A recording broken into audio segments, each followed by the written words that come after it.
Masa itu selepas saya bekerja 4 tahun di sebagai juru audit luaran. Lepas itu saya menyertai satu company sebagai audit dalaman. Lepas 2 tahun saya melihat kehidupan di Kuala Lumpur sebagai orang yang datang belajar atau bekerja di sini. Jadi kan salah satu wadah untuk saya berjumpa dengan komuniti saya adalah melalui NGO, maksudnya Persatuan Orang Sarawak atau SAPA Orang Sarawak, supaya saya boleh mengetahui banyak permasalahan mereka secara ekonomi, secara sosial, secara macam mana untuk bertahan di dalam kebudayaan di mana pun mereka berada. Jadi kan itu kenapa saya menyertai NGO, dan saya relate balik benda tu sebagai perjuangan sebab di tahun 80-an orang Sarawak jarang, tak ramai di sini. Semenjak tahun 2000 sangat ramai di Johor, di Pulau Pinang. Saya pergi Pulau Pinang, diundang ke sana merayakan pesta gawai keamatan sebagai salah satu tetamu. Saya melihat sangat ramai orang Borneo, orang Sabah Sarawak di sana. Jadi kan itu kenapa saya melihat DAP yang sudah lama menapak menjadi satu parti perbankan yang sangat kuat di Semenanjung adalah satu wadah yang parti yang boleh mengimbangi politik Malaysia, landscape politik di Sarawak. Sebab Malaysia mau mencapai wawasan 2020 dan dalam segi kemudahan asas Katibas masih ketinggalan, dan kita perlukan perubahan secara politik. Maksudnya rakyat di Katibas maupun di kawasan pedalaman perlu mengubah. Maksudnya di dalam pilihan raya kali ini mereka perlu ada suara dari wakil rakyat yang dapat parti pembangkang yang bersuara supaya setiap kerja yang terbengkalai dan setiap usaha yang terputus daripada Barisan Nasional yang selama ini yang saya berjanji tetapi janji yang kurang ditepati, supaya setiap masalah isu-isu di Katibas akan diselesaikan dengan segera.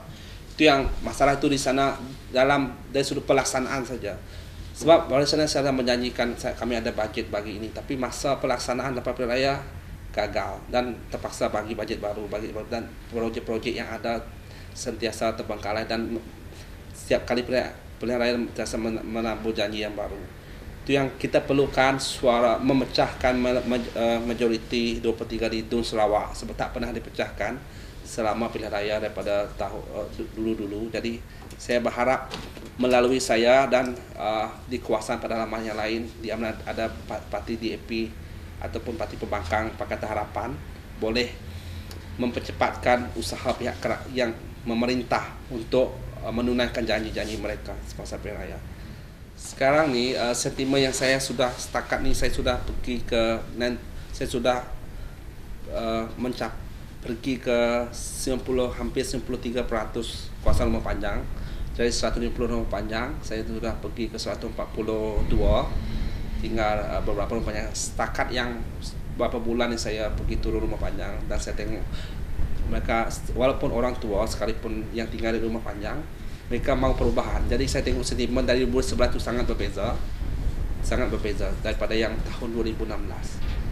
Dan calon yang ada populariti dia sudah berkurang, yang penyandang itu sekarang sudah berkurang sebab dia banyak janji-janji yang lepas dia gagal tunaikan. Jadi kemerosotan populariti dia ada satu faktor kenapa DAP boleh memberi persaingan di Dun Katibas, mengurangkan sokongan Barisan Nasional.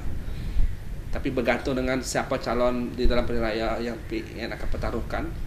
Tapi sekarang ni sebab banyak isu seperti GST yang sangat dekat dengan rakyat, itu kenapa orang tua di kampung diorang sedal yang polisi Barisan Nasional merugikan mereka walaupun menerima BRIM. Kadang setengah bantuan orang tua ataupun orang fakir miskin memang terputus semenjak ada GST, dan banyak bantuan BRIM pun tak semua orang dapat, tak seperti yang sebelum tu. Banyak yang gagal menerima bantuan BRIM.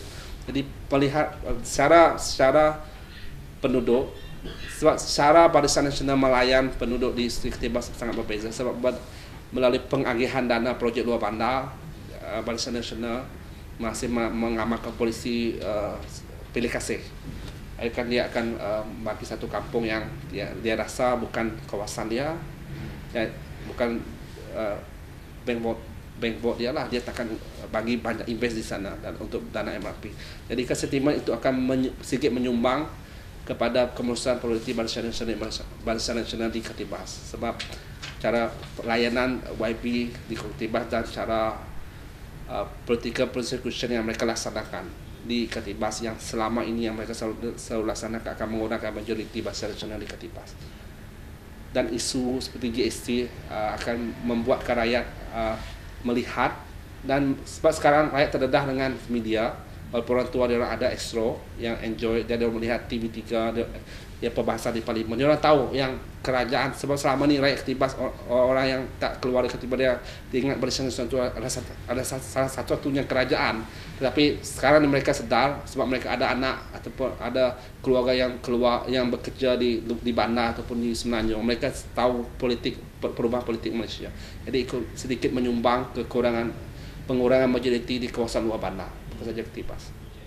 Yang projek saya laksanakan sebab kebanyakan mereka adalah parti mereka menyokong pembangkang pada 2011 yang lepas. Jadi Barisan Nasional punya adun,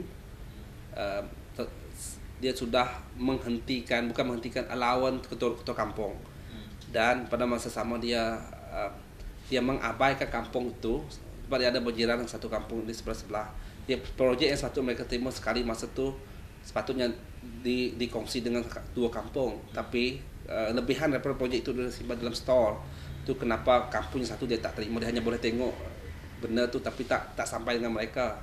Itu sambutan untuk kampung tu memang sangat bagus sebab mereka menyokong, mereka ingin perubahan sebab dulu mereka bukan penyokong Barisan Nasional.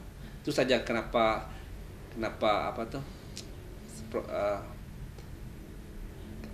sambutan di satu kampung itu memang menggalakkan lah. Tetapi ada setengah kampung yang bergantung dengan siapa ketua dia dan bergantung dengan penduduk dia lah.